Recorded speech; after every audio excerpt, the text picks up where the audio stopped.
All right, well, let's go now to Canada, and we'll talk with Sharon. Hey, Sharon, what's on your heart tonight?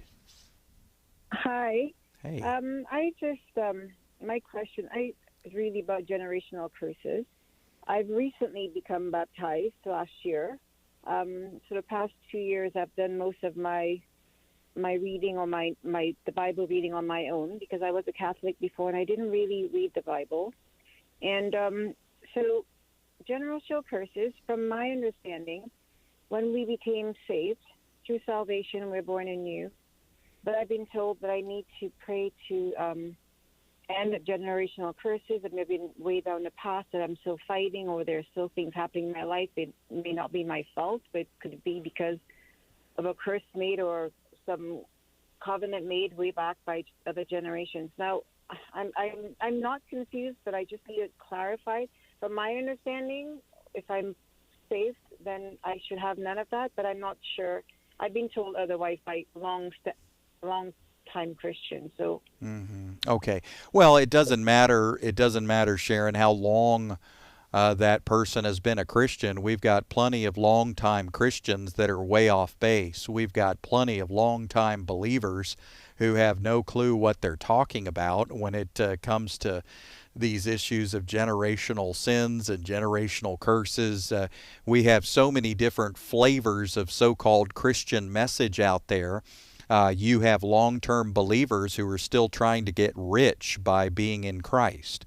They have bought the lie that being in Christ is about guaranteed wealth. You've got other believers who think maybe they can even faith their way into avoiding death if they could really enact put into motion their belief system. They could faith away all illness.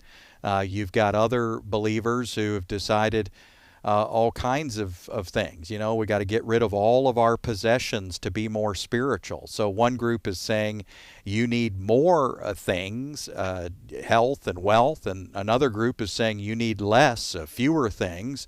And if you would give those up, you'd be more spiritual. And then you've got the true gospel, which says whether I have more or less, I have found my contentment in Jesus Christ. And this is what Paul was explaining to the Philippians, that he had found the secret of fulfillment in Jesus. So there's plenty of long-term Christians that have been woefully distracted by all kinds of tantalizing ideas that simply do not line up with the gospel message. So I just want to encourage you, don't look at the length of time that a person is in Christ as to whether they're teaching and proclaiming the truth or not. You want to test every idea. So let's test this. How many times does Paul or Peter or James or John tell us in the New Testament? How many times do they tell us to concern ourselves with generational sins? 0. How many times do they tell us that we need to worry about generational curses? 0. So I think we have to come to the point where we're saying, all right, hey, if this is not here, if this is not in the Scriptures for a New Testament believer to worry about curses, then why not? Well, it's pretty simple. It's because we've been blessed with every spiritual blessing in Christ Jesus, right? And if we've been blessed with every spiritual blessing, then why in the world would we need to worry about curses? So, sometimes we're asking the wrong question. I'm talking about the church at large. We keep asking, am I okay with God? Am I cursed? Is God mad at me? Is God punishing me? Is God upset with me? And we ask these sorts of things, and really the gospel is so much better than that. We need to be asking, how forgiven am I? Wait a minute. How cleansed am I? Wait a minute. How righteous am I? What does it mean to be blessed with every spiritual blessing and to have everything I need for life and godliness? Romans 5 says you're at perfect peace with God. If you have peace with God and you're saved from the anger of God and you're standing in grace to the point that you can celebrate and exult in tribulation even, it seems like we're being told to ask the wrong questions. We go to a church service perhaps. Maybe you've been in a church service where you're told, hey, your heart is not right. You need to get your heart right, and there's idols in your heart, and there's something that's not, you're just not right with God.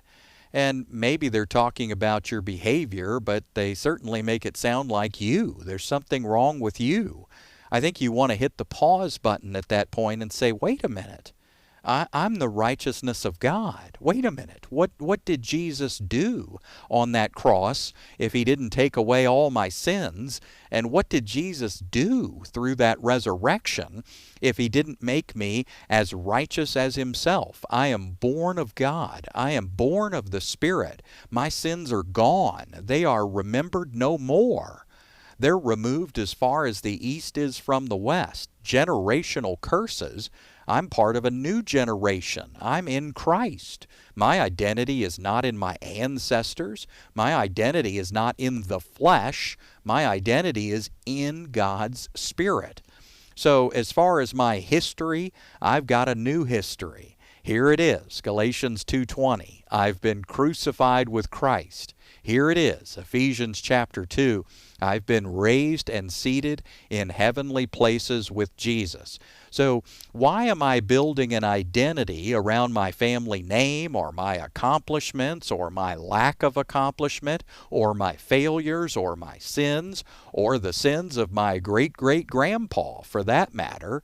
I don't build an identity around the generations that came before me. I build an identity in Jesus Christ and in Him alone. So quite frankly, I think you've heard a message that is distracting. It has nothing to do with Jesus and His finished work. And you might as well at that point be listening to someone who's teaching Eastern mysticism or some sort of tribal religion in Africa where they're dancing around a fire trying to purge themselves from the sins of their ancestors. We don't need a campfire, and we don't need to get clean from great-grandpa either. We can rest in our new identity in Christ and fix our eyes on Him, the author and perfecter of our faith. Now, somebody out there might be thinking, well, wait a minute, my parent was an alcoholic and now I struggle in that area. Or maybe my mom had a bad temper, and so, I've found that I struggle with my temper too. Well, there's no question that the treatment that you received growing up might have an impact on the way that you tend to treat other people. And sure, the genetics of your biology may play into whether you're more susceptible to alcohol addiction or something like that. But I'm not talking about that. I'm talking about this false teaching that you somehow have a curse on you or that you somehow have some sort of spiritual curse that's passed down, some sort of condemnation that's brought down through your lineage.